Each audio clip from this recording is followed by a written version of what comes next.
உரையாற்றி இருக்கிற எனது அருமை சகோதரர் முன்னாள் சட்டப்பேரவை உறுப்பினர் சட்டப்பேரவையில் இருந்தபோது என் மீது பாசமாட்டு பழகிய பண்பாளர் அருமையனர் சி.எச். சேகர் அவர்களே, இந்த நிகழ்விலே கலந்து கொண்டிருக்கிற மாநில வர்த்தகர்களுடைய துணை செயலாளர், திராவிட கருத்துக்களை, சமூகத்தின் நல்லிணக்க கருத்துக்களை அஞ்சாது மக்கள் மத்தியில் பதிய வைக்கின்ற எனது ஆரியர் அண்ணன், பாசத்திற்கு மரியாதைக்குரிய அண்ணன் பாஸ்கர் சுந்தரம் அவர்களே, இந்த அழைப்பதில் இடம்பெற்றிருக்கிற என்னுடைய அருமை தோழர்களே, சகோதரர்களே, பொறுப்பாளர்களே, அனைத்து நிலையிலிருந்து வருகை தந்திருக்கிற நண்பர்களே, நன்றி கூற இருக்கிற பொன்னேரிமா தீபன் அவர்களே, அழைப்பதில் இடம்பெற்றிருக்கிற எல்லோருடைய பெயர்களையும் பொறுப்புகளையும் பதவிகளையும் அவர்கள் பெற்றிருக்கிற பட்டங்களையும் புகழையும் ஒவ்வொரு நபராக எடுத்துச் சொல்லி உரையாற்ற வேண்டும் என்று எண்ணினாலும் நேரத்தின் அருமை கருதி அனைவருக்கும் வணக்கம் சொல்ல வேண்டுமானால் பத்திரிகை, ஊடகத்துறை, காவலர் உள்ளிட்ட எல்லோரையும் சேர்த்து நான் அனைவருக்கும் வணக்கம் சொல்ல வேண்டுமானால் அன்பு தலைவர் கலைஞருடைய ஒரு வார்த்தையை, ஒரு வாசகத்தை, ஒரு சொல்லை இரவலாக பெற்று, கடனாக பெற்று, ஏன் பிச்சையாக பெற்று உங்களுக்கு வணக்கம் சொல்ல வேண்டுமானால் கலைஞரின் உயிருக்கும் மேலான அன்பு உடன்பிறப்புகளே, அனைவருக்கும் வணக்கம். இந்த ஒற்றை சொல்லில்தான் 80 ஆண்டுகள் அரசியலை கட்டி போட்ட தலைவர், கன்னி தமிழ் காவலர் டாக்டர் கலைஞர் அவர்கள். பொன்னேரியில் நடைபெறுகிற கூட்டம் ஒரு வரலாற்று சிறப்பு மிகுந்த கூட்டம். கலைஞரின் புகழ்பாடுகிற பட்டிமன்றம் அரங்கேறி இருக்க வேண்டும். டாக்டர் கலைஞருடைய இமாலய புகழுக்கு பெரிதும் காரணம் ஆட்சிப்படியா அல்லது இயக்கப்படியா என்ற தலைப்பில் பட்டிமன்றம் நடந்த 2.5 மணி நேரம் நடந்திருக்க வேண்டிய நிகழ்ச்சி. ஆனால் பொதுக்கூட்ட நிகழ்ச்சியாக அந்த பட்டிமன்ற தேதியை மாற்றாமல் எந்த நிலையிலும் மேடையை வைத்து பிரச்சாரம் நடக்க வேண்டும் என்கிற பகுதி இந்த பொன்னேரி நகரம் என்பதை நான் சட்டக்கல்லூரி மாணவராக படித்த காலம் தொடங்கி ஒரு 35 ஆண்டு காலமாக நன்றாக அறிந்து புரிந்து உணர்ந்திருக்கிற காரணத்தால் இன்றைக்கு வெள்ளமன மக்கள் கூட்டம் திரண்டிருக்கிறது. எங்கள் சகோதரிகள் அமர்ந்திருக்கிறார்கள்.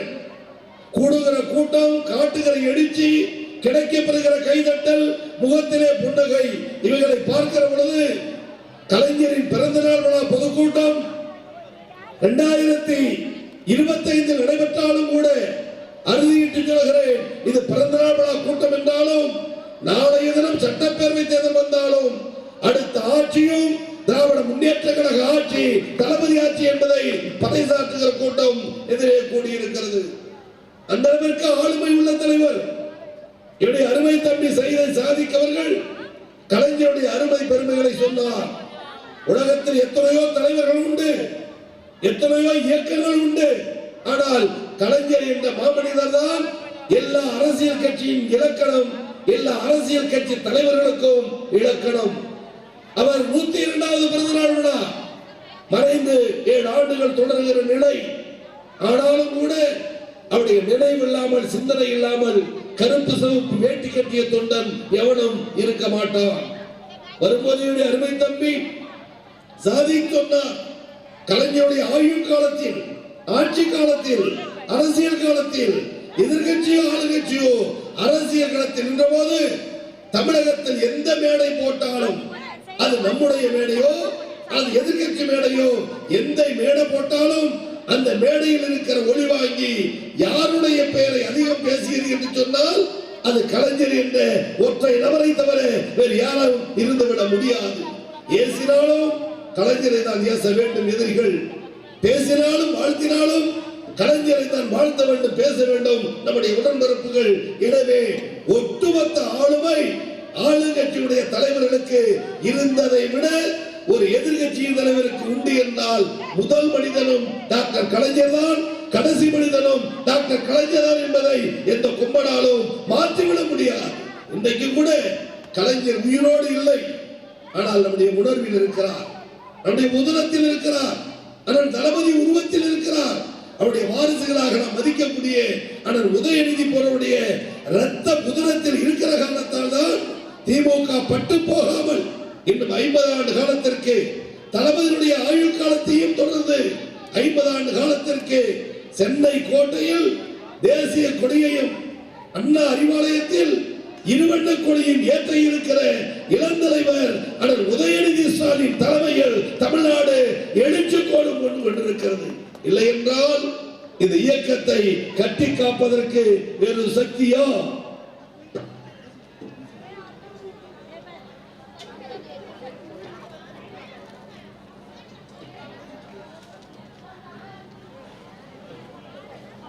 எனவே நாம் அவரோடு எதிர்பார்த்த நம்முடைய தமிழக அரசுடைய மதிப்பிற்கு மரியாதைக்குரிய மாண்புமிகு அமைச்சர், சிறுபான்மையினர் நலத்துறை அமைச்சர், வெளிநாடு வாழ் தமிழக நலத்துறை அமைச்சர், மூத்த அமைச்சராக இருந்த அமைச்சரவையில் பணியாற்றுகிற அண்ணன் காலை 7 மணிக்கு கண்விழித்து அல்லது 6 மணிக்கு கண்விழித்து இரவு 8 மணி 9 மணிக்கு உறங்கச் செல்கிற நேரத்தில் முன்னால் கண்விழித்து தூங்குகிற நேரத்திற்குள்ளாக அது 10 மணி நேரமோ 12 மணி நேரமோ நான் தெரிவிக்க விரும்புவது, கண்விழித்து சுயநினைவோடு இருக்கிற காலங்களில் யாராவது ஒருவர் தன்னுடைய நேரத்தில் கலைஞரையுடைய நினைவு வராத ஒரு தமிழன் தமிழகத்தில் இல்லை என்று அறுதியிட்டு சொல்லலாம். சாலைகளில் நிற்பார், சிலையாக நிற்பார், போடப்பட்ட பாலங்களில் இருப்பார், அமைக்கப்பட்ட கட்டிடங்களில் இருப்பார், எழுதப்பட்ட காவியத்தில் இருப்பார், போடப்பட்ட புத்தகத்தில் இருப்பார். ஆக அணு அணுவாக தன் வாழ்நாளை பதிவு செய்த ஒரே தலைவர் டாக்டர் கலைஞர் என்ற ஒப்பற்ற தலைவர் தான். அவருடைய நினைவில்லாமல் தமிழகத்தில் யாரும் வாழ்ந்துவிட முடியாது. அவருடைய ரத்தமாக இருக்கிற நம்முடைய தலைவர் இன்றைக்கு தந்தை பெரியாரின் கொள்கைகளை, அறிஞர் அண்ணாவின் கொள்கைகளை, கலைஞரின் கொள்கைகளை உள்வாங்கிய தலைவராக நம்முடைய தலைவர் தளபதி இருக்கிற காரணத்தால் தான் தாழ்த்தப்பட்ட பிற்படுத்தப்பட்ட மக்களுக்கு, சிறுபான்மை மக்களுக்கு இன்றைக்கு பாதுகாப்பு அரணாக இருக்கிறார். மத்தியில் ஆளுகிற பாசிச வெறிபிடித்த காவி ஆட்சி, மோடி ஆட்சி தமிழகத்தை வஞ்சிக்கிறது, தமிழகத்தை ஓரவஞ்சனையோடு செயல்படுத்துகிறது. ஆனாலும் கூட ஒன்றிய அரசு எவ்வளவு இடர்பாட்டை உருவாக்கினாலும் தாயுள்ளத்தோடு அதை தாங்கிக் கொண்டு தமிழ்நாட்டு மக்களை வாழ்விக்கிற தலைவர் நம்முடைய கழக தலைவர் அண்ணன் தளபதி என்பதை மறந்துவிடக் கூடாது. சிறுபான்மை மக்களுக்கு எந்த அளவிற்கு பாதுகாப்பார்கள் என்று சொன்னால், நம்முடைய போப்பாண்டவர் சமீபத்தில் மறைந்து போனார். உடல்நல குறைவுதான். அவர்கள் என்றைக்கு கிறிஸ்துவ மக்களுக்கு ஒரு மாபெரும் தெய்வமாக, ஒரு அருளாளராக, வழிகாட்டியாக, ஆசி வளர்ந்துவராக, இன்னும் சொல்ல வேண்டுமானால் வாழுகிற உயிருக்கெல்லாம் ஒரு தெய்வமாக வழங்கக்கூடியவர்கள் கிறிஸ்துவ மக்கள். போப்பாண்டவர் அவர் இயற்கை எழுதியதை ஒட்டி தமிழ்நாடு முதலமைச்சர் நினைத்தார், போப்பாண்டவருடைய இறுதிச் சடங்கில் நம்முடைய தமிழ்நாட்டு பிரதிநிதி கலந்து கொள்ள வேண்டும். முதலமைச்சர் கலந்து கொள்ள விரும்பி இருப்பார்.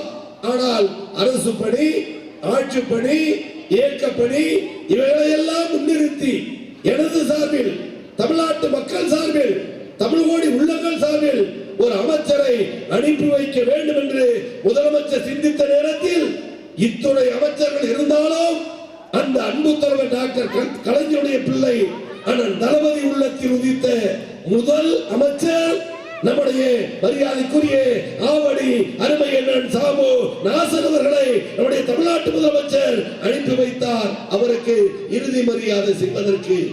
ஆக சிறுபான்மை மக்கள் தான் இந்த தமிழகத்தினுடைய காவல் அரண். அவர்களை பாதுகாக்க வேண்டியது கலைஞர் காலம் தொடங்கி இன்றைக்கு நம்முடைய தலைவர் அண்ணன் தளபதி அவர்கள் தொடர்ந்து செய்து கொண்டிருக்கிறார் என்பதை மறந்துவிடக் கூடாது. திராவிட முன்னேற்ற கழகம் இன்றைக்கு ஆட்சி பொறுப்பில் 2026 தேர்தலை சந்திக்க அறைகோல் விட்டிருக்கிறது. தம்பி சாதி சொன்னதை போல எதிர்த்து நிற்பவர்கள் யாராக இருந்தாலும், அது எடப்பாடியாக இருந்தாலும் சரி, அண்ணாமலை கத்தி கத்தி பார்த்து நயினாரிடம் விட்டு விட்டிருக்கிறாரே அது நாகேந்திரனாக இருந்தாலும் சரி, அது பிரிந்து கிடக்கிற கட்சிகள் ஒன்று கூடினாலும் சரி, அல்லது நாடக கம்பெனிகள் ஒன்று கூடி கத்தினாலும் சரி, அறுதியிட்டு சொல்கிறேன், எத்துணை பேர் களத்தில் நின்றாலும் அரசியல் கதாநாயகன் தளபதி மு க ஸ்டாலின் என்ற ஒற்றை மனிதன் அவரை வீட்டுக்கு அனுப்ப வேண்டும் என்றுதான் எதிர்கட்சிகள் சொல்லுகிறதே தவிர நீங்கள் ஆளுவதற்கு தகுதி ஏது? கலைஞர் இருந்தார். 1957 தேர்தலில் நின்றார், குளித்தலையில் நின்றார், 15 எம்எல்ஏக்கள் வெற்றி பெற்றார்கள். 62 நின்றார், தஞ்சாவூரில் நின்றார், 50 எம்எல்ஏக்கள் வெற்றி பெற்றார்கள். 67 நின்றார், கைதையில் நின்றார், பொதுப்பணித்துறை அமைச்சரானார். திமுக ஆட்சிக்கு வந்தது. நான் சொல்ல விரும்புகிற செய்தி, அவர் குளித்தலையில் போட்டியிட்டு தன் சொந்த தொகுதி, தன்னுடைய ஆயுள் காலம் உள்ளவரை இருந்த தொகுதி, அந்த திருவாரூரில் நின்று சட்டமன்ற உறுப்பினர் ஆனார். அவர் நின்று வென்ற தேர்தல் தமிழ்நாடு சட்டமன்றத்தில் 234 தொகுதியில் அருமையான அமைச்சர் அண்ணன் ஆவடி நாசர் அவர்கள் தவறாக கருதிவிடக் கூடாது. 234 தொகுதியில் கலைஞர் நின்று வென்று மறைந்த பொழுது அதிக வாக்குகள் வித்தியாசத்தில் வெற்றி பெற்ற முதல் தொகுதி திருவாரூர் தொகுதி. அது வெற்றி பெற்ற தலைவர் டாக்டர் கலைஞர் என்ற கம்பீர தலைவர். நின்ற தேர்தல் அனைத்திலும் வென்று காட்டியவர். உலகத்தில் எத்தனையோ தலைவர்கள் உண்டு. பச்சை தமிழர் படிக்காத மேதை பெருந்தலைவர் காமராஜர் தேர்தலில் நின்றார், வென்றார், தோற்றார். வரலாறு. நம்மை ஆளாக்கினாரே அண்ணா, காஞ்சிபுரத்து அண்ணா, குள்ள உருவமடைத்த அண்ணா, கடமை கண்ணிய கட்டுப்பாட்டை கற்றுத்தந்த அண்ணா தேர்தலில் நின்றார், வென்றார், தோற்றார். வரலாறு உண்டு. இன்னும் சொல்ல வேண்டுமானால் உலகத்தில் என் கண்ணு கேட்டியதொரு வரை எதிரிகள் இல்லை என்று கொக்கரித்தாரே முன்னாள் முதலமைச்சர் ஜெயலலிதா தேர்தலில் நின்றார், வென்றார், தோற்றார், மீண்டும் வென்றார். இன்றைக்கு சொல்கிறேன், அடுத்த முதலமைச்சர் நான் தான் என்று சொன்ன அந்த ஜெயலலிதாவை கழகத்தின் சிற்றெருமை என்று வர்ணிக்கப்பட்ட ஒற்றை உருவம் ஈஜி சுகவனத்திடம் தோற்கடிக்கப்பட்டவர் ஜெயலலிதா. ஓட ஓட விரட்டி என்பது அரசியல் வரலாற்றில் எல்லோருக்கும் தெரியும். இந்திரா காந்தி கூட உருவத்தில் பெண், உள்ளத்தில் ஆண். தேர்தலில் நின்றார், வென்றார், தோற்றார். இன்னும் சொல்ல வேண்டும் என்றால், எனக்கு அண்ணன் இல்லாத குறையை போக்குகிற எங்கள் அண்ணன் இடமான பேராசிரியர். பேராசிரியர் பற்றி அன்பு தலைவர் கலைஞர் சொல்லுவார், அண்ணன் இல்லாத குறையை போக்குகிற எனது அண்ணன் இடமான பேராசிரியர். அந்த பேராசிரியர் கூட தேர்தலில் நின்றார், வென்றார், தோற்றார், மீண்டும் வென்றார். வெற்றி வாய்ப்பை இழந்திருக்கிறார். அறுதியிட்டு சொல்கிறேன், பொன்னேரியில் சொல்கிறேன், கழகத்தின் கோட்டையில் சொல்கிறேன்.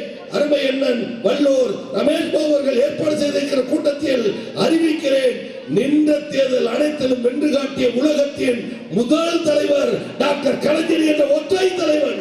மறந்துவிடக் கூடாது. அவர் நின்ற தேர்தலில் வென்றார். அவர் மறைந்ததற்கு பிறகு இந்த இயக்கத்தின் தலைவராக நம்முடைய தலைவர் தளபதி வந்தார். சட்டமன்ற இடைத்தேர்தல், பாராளுமன்ற தேர்தல், உள்ளாட்சி தேர்தல், ஈரோடு இடைத்தேர்தல், எத்தனையோ தேர்தல்கள், உள்ளாட்சி தேர்தல், சட்டமன்ற தேர்தல், பாராளுமன்ற தேர்தல், இடைத்தேர்தல். எனவே கலைஞர் மறைவுக்கு பிறகு திராவிட முன்னேற்ற கழகம் போட்டியிட்ட அனைத்து தேர்தலிலும் இந்த இயக்கத்தை தொடர் வெற்றி நாயகராக மாற்றி காட்டிய தலைவர் கலைஞரின் பிள்ளை தளபதி மு.க. ஸ்டாலின் என்ற கம்பீர தலைவர் இன்றைக்கு கழகத்தை வழிநடத்துகிறார். இப்போது கூட வால்பாறையில் அதிமுக எம்எல்ஏ மறைந்திருக்கிறார் அமுல் கந்தசாமி. நல்லவர், பண்போடு பழகக்கூடியவர், கடுஞ்சொல் பேசாதவர் தான். ஆனால் பத்திரிகை எழுதுகிறது இடைத்தேர்தல் வரும், வராது.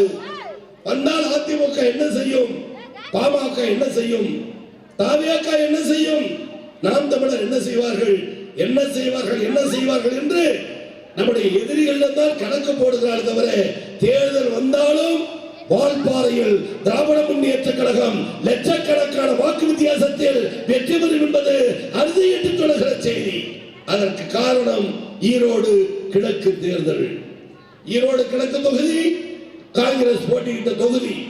தேர்தல் சூழல், பாஜக வெறியாட்டம், அதிமுகவுடைய அதிரடி நடவடிக்கை, மக்களிடம் ஏமாற்றுகிற வேலை, இவைகளை எல்லாம் எண்ணி பார்த்து காங்கிரஸ் போட்டியிட்ட இடம் ஈரோடு கிழக்கு. EVKS இளங்கோவன் அவருடைய மகன் முதலில் தேர்தலில் நின்றார். உடல்நலக்குறைவு ஏற்பட்டு மறைந்தார்.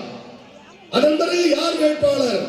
நம்முடைய கழக தலைவர் சொன்னார், தளபதி சொன்னார், காங்கிரஸ் கட்சியில் வேறு யாரையும் நிறுத்துவதை விட மூத்த தலைவர் EVKS இளங்கோவனை நிறுத்துங்கள்.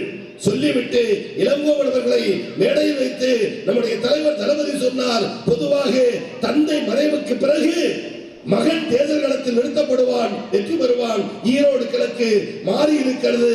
மகன் மறைவுக்கு பிறகு தந்தை களத்தில் நிறுத்தப்பட்டிருக்கிறார், அவருக்கு வாக்களிங்கள் என்று மகனுடைய ஆதரவை தந்தைக்கு திரட்டு காட்டி அவரை வெற்றி பெற வைத்த தலைவர் திமுகவின் தலைவர் தளபதி மு.க. ஸ்டாலின் என்ற அற்புத தலைவர். எதிர்த்து நின்ற அதிமுக போட்டியிடவில்லை, பாமக போட்டியிடவில்லை, எல்லா கட்சிகளும் புறந்தள்ளியது. கடைசியாக நாம் தமிழர் கட்சி மட்டும் நின்றது. அது பேசிய சீமான், திமுகவை எதிர்க்கிற வல்லமை எனக்கு மட்டும்தான். எதிர்கட்சிகளே எனக்கு வாக்களியுங்கள், எனது கட்சிக்கு ஓட்டு போடுங்கள், நான் திமுகவை தோற்கடிப்பேன்.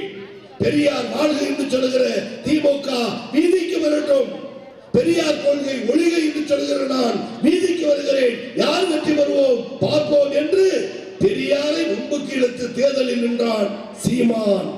மாற்று கட்சிகள் களத்தில் நிற்கவில்லை. முடிவு என்ன தெரியுமா? 43 கட்சிகள் தேர்தல் களத்தில் நின்ற போது திமுகவை எதிர்த்து போட்டியிட்ட 42 கட்சிகளும் டெபாசிட் இழந்தது. ஈரோடு கிழக்கு தேர்தல் என்று சொன்னால் யானை வரும் பின்னே மணி ஓசை வரும் முன்னே என்பதை போல ஈரோடு கிழக்கு தேர்தல் தீர்ப்பு 2026 234 தொகுதிகளிலும் எதிரொலிக்கும் என்பதற்கு அடையாளம் பொன்னேரியும் கும்மிடிப்பூண்டியும் மீண்டும் திராவிட முன்னேற்ற கழகம் கோட்டையில் அமர்வதற்கு 2 நாற்காலிகள் இந்த மாவட்டத்தில் போடப்பட்டு விட்டது என்பதை மறந்துவிடக் கூடாது. பேசுகிற நான் திருவள்ளூர் மாவட்டத்தில் மீத 8 தொகுதிகள் உங்க கண்ட்ரோல்ல இருக்கிறது, 10. எனவே பேசுகிற இடத்தில் இந்த வீடு அந்த வீடு என்று சொல்லுவதை போல் இங்கே மாவட்ட பொறுப்பாளராக தேர்வு செய்யப்பட்டிருக்கிற அருமை எண்ணன் பாசத்திற்கு மரியாதைக்குரிய வள்ளூர் ரமேஷ்ராஜ் அவர்கள், அவர் கட்டுப்பாட்டில் 2 தொகுதி என்று எனக்கு முன்னதாக பேசியவருடைய தொடர்ச்சி. ஆனால் எங்கள் அண்ணனே, சிறுபான்மை மக்களின் பாதுகாப்பு அரணே, கலைஞரின் நம்பிக்கை பெற்ற புதல்வனே, தளபதியின் அன்பான தம்பியே, நீ செல்லுகிற இடத்திலெல்லாம் சிறுபான்மை மக்கள் ஆவடி நாசம் வருகிறார் என்று நாடு முழுவதும் அது தஞ்சாவூர் உள்ளிட்ட மக்கள் கூடுகிறார்கள் என்று சொன்னால், எங்கள் நினைவில் வாழ்கிற மதிப்பிற்கு மரியாதைக்குரிய கழக பொருளாளராக இருந்த ஐயா சாதிக் பாஷா இன்றைக்கு இல்லை. அமைதியின் திருவுருவம். அமைச்சராக பொறுப்பேற்ற பிறகும் அதே வாழ்வில் வாழ்ந்த மாபெரும் தலைவர். எப்படி அண்ணாவுக்கு கலைஞருக்கும் ஐயா சாதிக் பாஷாவோ, அதே போல் எங்கள் கழக தலைவர் கலைஞருக்கும் அண்ணன் தளபதிக்கும் அண்ணன் உதயநிதிக்கும் இன்றைக்கு இஸ்லாம் மக்களுடைய நம்பிக்கை பெற்ற ஒரு தலைவர் உண்டு என்றால் அது அண்ணன் ஆவடி நாசர் என்று தமிழ்நாடு பார்க்கிற இடத்தில் உங்களை அமர வைத்து நம்முடைய கழக தலைவர் பெருமைப்படுத்துகிறார். எனவே அன்பு பெரியோர்களே, அருமை தாய்மார்களே, திராவிட முன்னேற்ற கழகம் என்றைக்கும் பாதுகாப்பு அரண் சிறுபான்மை மக்களுக்கு, தாழ்த்தப்பட்ட மக்களுக்கு. எனக்கு முன்னால் உரையாற்றிய என்னுடைய அருமை எண்ணன் மதிப்பிற்கும் மரியாதைக்குரிய அருமை எண்ணன்கள் பேசும்போது சொன்னார்கள், திராவிட முன்னேற்ற கழகத்தில் எனக்கு கோவி செழியன் உயர்கல்வித்துறை அமைச்சராக வந்திருக்கிறார் என்று. மாண்புமிகு அமைச்சர் மாவட்ட இளைஞரணி அமைப்பாளர் கோவி செழியன் சட்டக்கல்லூரி மாணவர். ஒன்றுபட்ட திருவள்ளூர் மாவட்டத்தில் நான் பேசாத ஒன்றியம் எது, நகரம் எது, ஊர் எது, கிராமம் எது, குக்கிராமம் எது? 35 ஆண்டு காலம் என் வாழ்நாளில் வாழ்க கலைஞர், வாழ்க தளபதி, வெல்க உதயசூரியன் என்று நாடு முழுக்கும் கூட்டம் பேசிய ஒரு பேச்சாளருக்கு 2011 தஞ்சை மாவட்டத்தில் திருவிடைமருதூர் தொகுதியில் தேர்தல் நிற்பதற்கான உரிமையை தந்த கட்சி திராவிட முன்னேற்ற கழகம். தந்த தலைவர் எங்கள் ஆறுயிர் அண்ணன் தளபதியும் அன்பு தலைவர் டாக்டர் கலைஞர் அவர்களும். அருமை தம்பி சாதிக் கொண்டவர்கள் இன்னும் பல பேச்சாளர்கள் சொன்னார்கள், அரசியல் களத்தில் நின்று வேலை செய்பவர்களுக்கு தான் வாய்ப்பு கிடைக்கும் அண்ணா, பேச்சாளராகி உனக்கு தந்திருக்கிறார்கள், கவனமாக இருந்து வெற்றி பெறுங்கள் என்று சொன்னார்கள். 2011 23 பேர் வெற்றி பெற்றோம். மீண்டும் ஆட்சி நாம் தான் நம்பி இருந்தோம். பல அமைச்சர் பெருமக்களுக்கு வெற்றி வாய்ப்பு கை நழுவில் போனது. 2011 23 பேர் வெற்றி பெற்றோம் என்று சொன்னோமே. திருவாரூர் வெற்றி பெற்ற கலைஞர் தொடங்கி திருவிடைமருதூர் வெற்றி பெற்ற எளிய தொண்டன் கோவி செழியன் வரை வெறும் 23 பேர் மட்டுமே. வெற்றி பெற்றவருடைய பட்டியல்: கலைஞர் வெற்றி பெற்றார், அண்ணன் துரைமுருகன் வெற்றி பெற்றார், அண்ணன் ஏவா வேலு வெற்றி பெற்றார், அண்ணன் தங்கம் தென்னரசு வெற்றி பெற்றார், அருமையண்ணன் சுப தங்கவேலன் வெற்றி பெற்றார், அருமையண்ணன் ஐபி வெற்றி பெற்றார், அண்ணன் பெரியகருப்பன் வெற்றி பெற்றார், அருமையண்ணன் கரூர் கேசி பழனிசாமி வெற்றி பெற்றார். இப்படி பட்டியலை சொல்ல முடியும். புதியதாக இன்றைக்கு வெற்றி பெற்றவர்கள் இன்னைக்கு அமைச்சராக இருக்கிற டிஆர்பி ராஜா, கும்பகோணம் சட்டமன்ற உறுப்பினர் அண்ணன் அன்பழகன், இன்றைக்கு உங்கள் முன்னால் பேசுகிற இந்த இளைய தொண்டர் கோவிசரியன், இப்படி புதியதாக பழையவர்களை இணைத்து அன்றைக்கு வெற்றி பெற்றவர்கள் மொத்தமாக தளபதி உள்ளிட்ட 23 பேர், 21 பேர் பதவி பிரமாணம் எடுத்துக்கொண்டு சபாநாயகர் இன்றைக்கு மூத்த உறுப்பினராக இருந்த சேகு தமிழரசன், அதன் பிறகுதான் ஜெயக்குமார், அன்பு தலைவர் கலைஞர் மற்றும் துரைமுருகன் அவர்களும் டெல்லியில் இருந்தார்கள். பதவியேற்பு விழாவுக்கு வரவில்லை. நாங்கள் 21 பேர் பதவியேற்றுக் கொண்டோம். இந்த நல்லா பேசி பிஎஸ்ஓ தண்ணி கொடுக்கிறார், முடிக்கலான்னு பார்த்தேன். நீங்க சொல்லி கொடுத்து நினைக்கல, மந்திரிக்கு தண்ணி விடுறாரு, நல்லா பேசுறாரு, நல்லா சிரிக்கிறாரு. 21 பேர் பதவியேற்றுக் கொண்டோம். திங்கட்கிழமை காலையில் தலைவர் சொன்னார், நான் டெல்லியிலிருந்து வந்து விட்டேன், 11 மணிக்கு சபாநாயகர் அறையிலிருந்து பதவியேற்றுக் கொள்கிறேன். பொதுவாக சட்டமன்ற பாராளுமன்றம் கூடும்போது சபையில் பதவியேற்றுக் கொள்வது வேறு, அது கூடாத நாளில் பதவியேற்க வேண்டும் என்றால் சபாநாயகர் அறையில் பதவியேற்றுக் கொள்ளலாம். கலைஞர் சொன்னார், நான் 11 மணிக்கு சபாநாயகர் அறையில் வந்து பதவியேற்றுக் கொள்கிறேன். சபாநாயகர் மரியாதைக்குரிய ராயபுரம் ஜெயக்குமார். 11 மணிக்கு தலைவர் வருகிறார் என்றவுடன் புதிதாக தேர்வு செய்யப்பட்ட எம்எல்ஏக்களாகிய நாங்கள் 10 மணிக்கு சட்டமன்றத்துக்கு சென்று விட்டோம். தலைவர் வருகிறார், பதவியேற்க வருகிறார், வெற்றி பெற்று வருகிறார், எம்எல்ஏவாகி வருகிறார், திருவாரூரில் நின்று வருகிறார், வரவேற்க வேண்டும் என்று புதிய எம்எல்ஏக்கள் நாங்கள் எல்லாம் ஓடி போய் காத்திருந்தோம். 10 மணிக்கு 10:30 மணிக்கு நினைவில் வாழ்கிறேன் திருவள்ளிக்கேணி சேப்பாக்கம் தொகுதி நின்று வெற்றி பெற்ற மாவீரன் ஜே அன்பழகன் அன்னைக்கு வெற்றி பெற்று உள்ளே வந்தார். தலைவர் புறப்பட்டு விட்டார், புறப்படலாமா என கேட்கிறார் என்று சொன்னார். நான் ஓடி உள்ளே சென்றால் சபாநாயகர் இருக்க இல்லை. அண்ணன் ஜெயன்பழகத்தில் சொன்னேன், சபாநாயகர் வரவில்லை, ஜெயக்குமார் வரவில்லை, தலைவர் வந்து அவர் இல்லை என்றால் அது ஒரு தலைவனுக்கு அழகல்ல, ஜெயக்குமார் வந்ததற்கு பிறகு தலைவர் அழைத்துக் கொள்ளலாம், இருக்க சொல்லுங்களேன்னு சொல்லி தலைவர் அண்ணாரிவளையத்தில் இருக்கிறார். மணி 10:45 ஆகிறது, ஜெயக்குமார் வரவில்லை. ஒரே கூட்டம், பரபரப்பு, எல்லா புதிய எம்எல்ஏக்களும் வந்து விட்டோம், மக்கள் கூட்டம், 500 பேர் கொடுத்த வெயிலில் இருக்கிறார். என்ன காரணம் என்றால் ஆட்சி அதிகாரம் போன பிறகும் கலைஞர் சட்டசபைக்கு வருகிறார் பதவியேற்க. மக்கள் கூட்டம் அவருக்கு உண்டு என்பதை காட்டுவதற்கு 5000 கழக தொண்டன் சட்டமன்ற வளாகம் முழுவதும் உள்ளே 10-20 எம்எல்ஏக்கள், சட்டசபை காவலர்கள், வெள்ளை சட்டை போட்ட போலீஸ்காரர்கள் ஓடோடி வந்து சொன்னார்கள், இந்த வளாகத்தில் நீங்கள் இருக்கக்கூடாது, அமைச்சர்கள் வருகிற நேரம், ஐஏஎஸ்கள் வருகிற நேரம், அதிகாரிகள் வருகிற நேரம் நீங்கள் கலைந்து போங்கள் என்று எம்எல்ஏ எங்களை மிரட்டும் துணையில் பேசினார்கள். உடனே அண்ணன் ஜே அன்பழகன் பொங்கி எழுந்து சொன்னார், யாரையடா வெளியே போக சொல்லுகிறார், நாங்கள் மக்கள் பிரதிநிதி, we are selected in election, நீ எங்கள் சம்பளத்தில் எங்கள் வரிப்பணத்தில் ஊதியம் வாங்குகிற வேலைக்காரன், எங்களை கலைந்து போக சொல்வதற்கு நீயோ என்று விரட்டி அடித்த விளைவு வேறு வழி இல்லாமல் 200 அடிக்கு அப்பால் கைதுகளை கட்டி கழகத்தோடர்கள் அங்கே, எம்எல்ஏக்களாகிய நாங்கள் இங்கே. ஜெயக்குமார் வந்து விட்டார், செய்தி போனது, சொன்னால் நம்ப வேண்டும். மணி சரியாக 11, கலைஞர் கார் வந்தது, கதவு திறந்தது, மஞ்சள் சால்வையோடு கருப்பு கண்ணாடியோடு சக்கர நாற்காலியில் தங்க தலைவன் டாக்டர் கலைஞர் பளபளவென்று உட்கார்ந்து இருக்கிறார். இன்றைக்கு சொல்கிறேன், 1000 தலைவர்கள் இருந்தாலும் என் தலைவன் கலைஞருக்கு நிகரான அழகுள்ள இன்னொரு தலைவன் உலகத்தில் மைய மண்டபத்தில் கூடியிருப்பார்கள் மத்தியிலே அன்னை சோனியா, மன்மோகன் சிங், ப. சிதம்பரம், ராம்விலாஸ் பாஸ்வான், குலாம் நபி ஆசாத், பட்டியலை சொல்லிக் கொண்டே இருப்பேன். இப்பக்கத்தில் 10 பேர், இப்பக்கத்தில் 10 பேர். டெல்லி மைய மண்டபம் கூடியிருக்கும். ஒரு நாற்காலி, நடு நாற்காலி காத்திருக்கும். அந்த நடு நாற்காலியில் உட்கார்வதற்கு தகுதியுள்ள ஒரு தலைவர் டாக்டர் கலைஞர் என்று டெல்லியிலே காத்திருக்கிற கூட்டம். கலைஞர் உட்கார்ந்த பிறகுதான் அந்த அழகு ஜொலிக்கும் அற்புத தலைவன். 11 சரியாக 11 கார் வந்தது, கதவு திறந்தது, தளபதி அந்த சக்கர நாற்காலியில் இறக்குகிறார். அண்ணன் ஏவா வேலு சாலை கொடுக்கிறார், அண்ணன் ஐபி சாலை கொடுக்கிறார், அண்ணன் பெரியகருப்பன் சாலை கொடுக்கிறார், எனக்கு இந்த எளியவனுக்கு பட்டாடையை வேட்டி ஊற்றினார்களே, அதை போல 18 பேர் நெருங்குகிறது. 19 ஆளாக நான் நிற்கிறேன், என் கையில் சங்குமார்க்கு வேண்டி. தலைவர் கிட்டே வர வர வர வர என் நெஞ்சிலே ஒரு ஆதங்கம், ஒரு சோகம், ஒரு வேதனை, கண்களில் கண்ணீர். அடுத்த முறையும் நாட்டை ஆளுவாய் என நம்பி இருந்தோம் தலைவா. நாடாள வேண்டிய நீ, முதலமைச்சராக பொறுப்பேற்க வேண்டிய நீ, வெறும் எம்எல்ஏவாக பதவியேற்க வருகிறாயே. கார்கதவை திறந்துவிட்ட காவல்துறை எங்கே? காக்கி சட்டை எங்கே? சலாம் போட்ட IAS IPS கும்பல் எங்கே? இந்த நேரத்திலும் வாழ்க கலைஞர் என்று கத்துகிற தொண்டன் இதோ நிற்கிறான் தலைவா. ஆட்சி இல்லை, அதிகாரம் இல்லை, தொண்டன் இருக்கிறான், நீ வருகிறாய் என்று என்னையும் அறியாமல் சோகத்தில், சங்கடத்தில், துன்பத்தில், கண்ணீரில் கண்ணீரில் கலங்க, கண்களில் கண்ணீர் ததும்ப, என்னையும் அறியாமல் அந்த கண்ணீரை துடைத்துவிட்டு கைகளில் இந்த வேட்டியை கொடுத்துவிட்டு அவர் காலை தொட்டு வழங்கினேன்.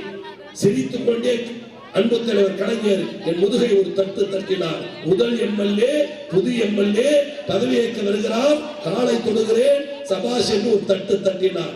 இன்றைக்கு பொன்னேறி சொல்லுகிறேன், என் வாழ்நாளில் நான் பெற்ற பெரும் பேரு இந்த தொண்டனுக்கு கிடைத்த அந்த சபாஷ் என்ற வார்த்தை. சிரித்த முகத்தோடு குனிந்து அழுகிறேன். சிரித்துக் கொண்டே ஒரு முதுகை ஒரு தட்டு தட்டினார். இன்றைக்கு சொல்கிறேன், 1000 அறிவாள்கள் தன் நெஞ்சை வெட்டினாலும், 1000 கோடாரிகள் தன் கழுத்தை வெட்டினாலும், கனகத்துண்டனை பார்த்து விட்டால் கைகாட்டி சிரிக்கிற ஒரே தலைவர் உலகத்தில் டாக்டர் கலைஞர் இந்த மாமனிதர். 90 வயது மூத்தவன் கும்பிடுவான், தன்னையும் அறியாமல் அந்த இடது கை எடுத்து ஒரு அசைப்பார். பார்த்தவர்களுக்கு தெரியும். கார் கண்ணாடியை திறந்து விட்டு அவனுக்கு வணக்கம் சொல்ல வேண்டும் என்ற அவசியம் இல்லை. அவர் வாழ்நாள் முழுவதும் எளிமையாக வாழ்ந்தார் என்பதற்கு அடையாளம், அவருக்கு முதுகெலும்பில் அறுவை சிகிச்சை ஏற்பட்டு சக்கர நாற்காலி உட்காரும் வரை கலைஞருடைய வீட்டில் லிப்ட் இல்லை. எழுதி வைத்துக் கொள்ளுங்கள். 4 முறை தமிழகத்தை ஆண்ட தலைவர், இந்தியாவின் சிம்ம சொப்பனம். முதலில் சினிமா கதை வசனம் எழுதி கார் வாங்கி அரசியலில் உலா வந்த உயர்ந்த தலைவர் டாக்டர் கலைஞர். ஆனால் தனது வீட்டில் லிப்ட் வைத்துக் கொண்டது கிடையாது. அறுவை சிகிச்சை முடிந்து மருத்துவமனையில் வந்த பிறகு கூட அதே அம்பாசிடர் கார். அவருடைய பேரன் கலாநிதி மாறன் அற்புதமான காரை வாங்கி வந்து தாத்தா வசதியாக போக வேண்டும் என்று கார் சாவியை கையில் கொடுத்து, தாத்தா இதில் உட்காரு, சௌரியமாக இருக்கிறதா என்று பார், இந்த காரை பயன்படுத்தலாம் என சொன்ன போது பேரன் சொல்லுகிறான் என்று மகிழ்வோடு இந்த சாவியை வாங்கி கையில் கொடுத்து காரில் உட்கார்ந்து 10 அடி தூரம் போனதற்கு பிறகு அந்த தம்பியை பாராட்டிவிட்டு, எனக்கு சௌரியமான கார், என்றைக்கும் போகிற அம்பாசிடர் தான் என்று கோடிக்கணக்கில் வாங்கப்பட்ட காரை திருப்பி வழங்கிவிட்டு அதே காரில் பவனி வந்த தலைவர். ஏழைகளின் அடையாளம், ஏழ்மையின் அடையாளம். அப்பேற்பட்ட அன்பு தலைவர் கலைஞர்களுடைய அன்பு மகன் ஆரியர் அண்ணன் இளந்தலைவராக இருந்து இன்றைக்கு உச்சகட்ட தலைவராக இருக்கிற நம்முடைய தளபதி, அவரை தொடர்ந்து அண்ணன் உதயநிதி, இவர்களை வெல்லுவதற்கு எதிரிகள் இல்லாத நிலையில்தான் ஒன்றுபட்டு நிற்கிறார்கள். இயக்கத்தை வீழ்த்துவோம் என்று மீண்டும் சொல்கிறேன். நின்றத்தில் அனைத்திலும் வென்று காட்டிய தலைவரின் பிள்ளை அண்ணன் தளபதி. கலைஞர் இல்லாத காலம் முழுவதும் நின்றத்தில் அனைத்திலும் திமுகவை வென்று காட்டிய தலைவராக தளபதி விளங்குவதற்கு நம்முடைய தொகுதி, நமது மாவட்டம் கையில் இருக்கும் என சொல்லி எளியவனாகிய எங்களுக்கு, எனக்கு அமைச்சராக பொறுப்பேற்று வந்திருந்தாலும் இதே பொன்னேரியில் நான் கல்லூரி மாணவராக, வழக்கறிஞராக, சட்டமன்ற உறுப்பினராக, அரசு கொறடாவாக பலமுறை வந்தாலும் இன்றைக்கு என்னை அண்ணன்மார்கள் சொன்னதை போல மாண்புமிகு உயர்கல்வித்துறை அமைச்சர் என்ற நிலையில் என்னை என் கழக தோழர்கள், என் அண்ணன்மார்கள், என் சகோதரர்கள் பட்டாடையும் சட்டாடையும் வெளியிட்டு என்னை வரவேற்கிறார்கள் என்று சொன்னால், ஒரு ஏழை தொண்டனுக்கு இப்பேற்பட்ட பெருமை பொன்னேரியில் கிடக்கிறது என்று சொன்னால் அது கருப்பு சிவப்பு கொடியும் கையில் இருக்கிற லட்சிய உணவும். எத்தனை பேருக்கு இந்த வாய்ப்பு கிட்டும்? நான் என்ன மிட்டாமராசா, கோடீஸ்வரனா, லட்சாதிபதியா, பஸ் முதலாளி வீட்டு பிள்ளையா, சினிமா நடிகனா, ஆள்பலம் உடையவனா, பணபலம் உடையவனா, நட்சத்திர அந்தஸ்தா எதுவும் இல்லை. வாழ்க கலைஞர் என்று சொன்ன குரல் தான் கோவி செலியனின் அடிப்படை சொத்து, அடிப்படை உரிமை, அடிப்படை எனக்கு லட்சியம். எனவே 2011, 2016, 2021 3 முறையும் ஒரே தொகுதி. நான் அறிந்தவரை தேர்ந்தவரை கழகத்தின் பிரச்சார தூதுவனை ஒரே தொகுதியில் 3 முறை நிறுத்தி வெற்றி பெற வைத்த ஒரே தலைவர் நம்முடைய கழக தலைவர் அண்ணன் தளபதியும் அண்ணன் உதயநிதி அவர்களும். 2 முறை சட்டமன்றத்தின் எதிர்க்கட்சி சட்டமன்ற உறுப்பினர். 2021 தேர்தலில் தமிழகத்தின் அரசு தலைமை கொறடா இந்த எளிய தொண்டன் கோவி செழியனுக்கு வழங்கப்பட்டது. 3.5 ஆண்டு காலம் எங்கள் அமைச்சராக பொறுப்பேற்ற அண்ணனுக்கு தெரியும் அந்த அரசு கொறடா என்ற பொறுப்பை முறையாக, சரியாக, செம்மையாக அந்த நேரத்தில் மக்கள் மத்தியில் நின்று பேசியவன் இந்த தொண்டன். மீண்டும் பத்திரிகையில் பரபரப்பு, அமைச்சரவை மாற்றம் உண்டு. யார் யார் அமைச்சர்கள்? 8 பேர், 7 பேர், 3 பேர், 4 பேர். 3 மாசம் பேச்சே இல்லை, கடந்து போச்சு. மீண்டும் பிரச்சனை ஆரம்பித்தது. கடைசியாக கழகத்தின் பவளவளா நிகழ்ச்சி காஞ்சிபுரத்தில் நடந்தது. 2021 வெற்றி பெற்று அமைச்சரவை அமைக்கப்பட்டு முதலமைச்சர் கோட்டைக்கு வருகிறார். முதல் நாள் நானும் எங்கள் தொகுதியை சார்ந்த மூத்த முன்னோடிகளும் சென்னையில் தங்கியிருந்த போது தந்தி தொலைக்காட்சி என்னை அழைத்தது. இன்றைக்கு 8 மணிக்கு தந்தி டிவியில் விவாதம், மு.க. ஸ்டாலின் கோட்டையில் என்ற தலைப்பில் முதலமைச்சராக இருக்கிறார், நீங்கள் கலந்து கொள்ள வேண்டும் என்று அழைத்தார்கள். எங்கள் அண்ணன்மார்கள், எங்கள் மாவட்ட செயலர், ஒன்றிய செயலாளர் எல்லாம் 4 மணிக்கு புறப்பட்டு ஊருக்கு செல்லலாம் என்ற நிலையில் இருந்தோம். எனவே அந்த நிகழ்வில் கலந்து கொள்ள இயலாது, நான் கும்பகோணம் நோக்கி பயணம் என்று சொல்லி மறுத்தேன். ஒரு அரை மணி நேரத்தில் ஒரு 3:30, 4 மணிக்கு கலைஞர் தொலைக்காட்சி இருந்து அழைப்பு, நீங்கள் அவசியம் இன்றைக்கு கலைஞர் டிவியில் பேச வேண்டும். கோட்டையில் மு.க. ஸ்டாலின் தலைப்பு. தந்தி டிவி தோழர்கள் இருந்தால் தவறாக கருதிவிடக் கூடாது. தந்தி டிவி அழைத்த பொழுது மறுத்து இந்த கோவி செழியன் கலைஞர் பெயரை சொல்லி கலைஞர் டிவி என்று சொன்ன பிறகு மறுப்பேனா? வருவேனை ஒத்துக்கொண்டேன், சென்றேன். 8 மணிக்கு விவாதம் தொடங்குகிறது. என்னோடு விழுப்புரம் MP ரவிக்குமார், நாஞ்சில் சம்பத், கோவி செழியன் 3 பேர். 8 மணிக்கு விவாதம் தொடங்குகிறது. நான் சொல்வது 2021 முதலமைச்சர் தளபதி கோட்டைக்கு சென்ற அன்று, முதலமைச்சர் பொறுப்பேற்ற அன்று 8:20 தொகுப்பாளர் சொன்னார், ஐயா ஒரு பிரேக் நியூஸ். அப்ப பிரேக் நியூஸ்ல எதனாலும் வந்துகிட்டு இருக்கோம். வியட்நாம்ல பூகம்பம்னாலும் பிரேக் நியூஸ் தான். ஏதோ ஒரு நிகழ்ச்சியில் உட்கார்ந்து இருந்தேன். திடீரென்று பார்த்தால் அந்த பிரேக்கிங் நியூஸ் என்ற செய்தி போன பிறகு தமிழக அரசின் தலைமை கொறடா முனைவர் கோவி செழியன் என்ற அறிவிப்பு வந்தது. டிவியில பேசிட்டு நான் எந்த நாற்காலியில் உட்கார்ந்து கொண்டு கலைஞர் தொலைக்காட்சி அந்த ஷோ ரூம்ல உட்கார்ந்து பேசினேனோ அதே படத்தை எடுத்து புட்டப் செய்து இவர்தான் அரசு கொறடா என்று அறிவித்தார் கழக தலைவர். எல்லோரும் வாழ்த்தினார்கள். நான் சொல்ல வருகிற செய்தி, 3.5 ஆண்டு காலம் அரசு கொறடா மீண்டும் அமைச்சரவை மாற்றம் என்று வந்தபோது காஞ்சிபுரத்தில் பவளவளா நிகழ்ச்சி முடித்து நானும் பிச்சாண்டி அவர்களும் துறை சபாநாயகரும் சென்னை வருகிறோம். முன் சீட்டில் அவர், பின் சீட்டில் நான். கூட்டம் முடிந்து 8 மணி 8:20 நினைக்கிறேன். பிரேக்கிங் நியூஸ் என்று அண்ணன் பிச்சாண்டி காட்டினார். அமைச்சரவை மாற்றம், 4 பேர் அமைச்சர்கள். உறுதியான செய்தியா என்று கேட்டேன். ஆமாம் என்றார். உறுதியான செய்தி என்று சொன்ன அடுத்த வினாடி செந்தில் பாலாஜி மீண்டும் அமைச்சர், ஆவடி நாசர் மீண்டும் அமைச்சர், சேலம் ராஜேந்திரன் புதிய அமைச்சர். 4வது என்று நினைத்த நேரத்தில் அந்த தொலைக்காட்சி காட்டியது முனைவர் கோவி செழியன் அமைச்சராகிறார். மனநிலை அமைச்சராகவும் இந்த கட்சிக்கு வந்தவனா, அமைச்சராகவும் என்று என்னையும் அறியாமல் என் நிலை மாறும். நான் இயக்கம் என்று நினைத்தால், கொள்கை வசம் என்று நினைத்தால், கலைஞர் என்று நினைத்தால் உணர்ச்சி வசப்படக்கூடிய ஒரு தொண்டன். என்னையும் அறியாமல் கண்கள் கலங்கி அண்ணன் பிச்சாண்டியுடைய தோள்பட்டையை பிடித்து என்னுடைய ஆசுவாசத்தை, என் அன்பை, இழந்தி விசுவாசத்தை காட்டினேன். அவர் கையை அழுத்தி பிடித்துக் கொண்டார். ஏனென்றால் சட்டப்பேரவையில் சபாநாயகர், துணை சபாநாயகர், அரசு கொறடா 3 பேரும் தமிழீழத்தில் அக்கண்ணா புள்ளியை போல 3 பேரும் அந்த சபையை நடத்த வேண்டும். ஆறுதல் படுத்திக் கொண்டோம். அடுத்த 1 நிமிடத்தில் எந்த துறை யார் யாருக்கு செய்தி மீண்டும் செந்தில் பாலாஜிக்கு மதுவிலக்கு ஆயத்தீர்வை துறை, ஆவடி நாசர் சிறுபான்மை நலத்துறை மற்றும் வெளிநாடு வாழ் தமிழர் நலத்துறை, சேலம் ராஜேந்திரன் சுற்றுலாத்துறை, கோவி செழியன் உயர்கல்வித்துறை என்று அறிவித்த நேரத்தில் இந்த தொண்டர் நினைக்கிறேன். அருமை தம்பிமார்கள் அண்ணமார்கள் சொன்னதை போல ஒரு காலத்தில் தாழ்த்தப்பட்டவனுக்கு, சூத்திரனுக்கு, ஆதிராளனுக்கு கல்வி கிடையாது. 1921 போடப்பட்ட ஒரு நீதி கட்சியுடைய உத்தரவு 2-3 தினங்களுக்கு முன்பு ஊடகத்தில் சமூக வலைதளத்தில் வந்தது. 1921 அரசு பள்ளிகளில் அல்லது தனியார் பள்ளிகளில் ஆதி திராவிடர்களை சேர்த்துக் கொள்ளவில்லை என்றால் அந்த பள்ளியின் உரிமத்தை ரத்து செய்வோம் என்று முதலில் சட்டம் போட்டு தந்த கட்சி நீதி கட்சி.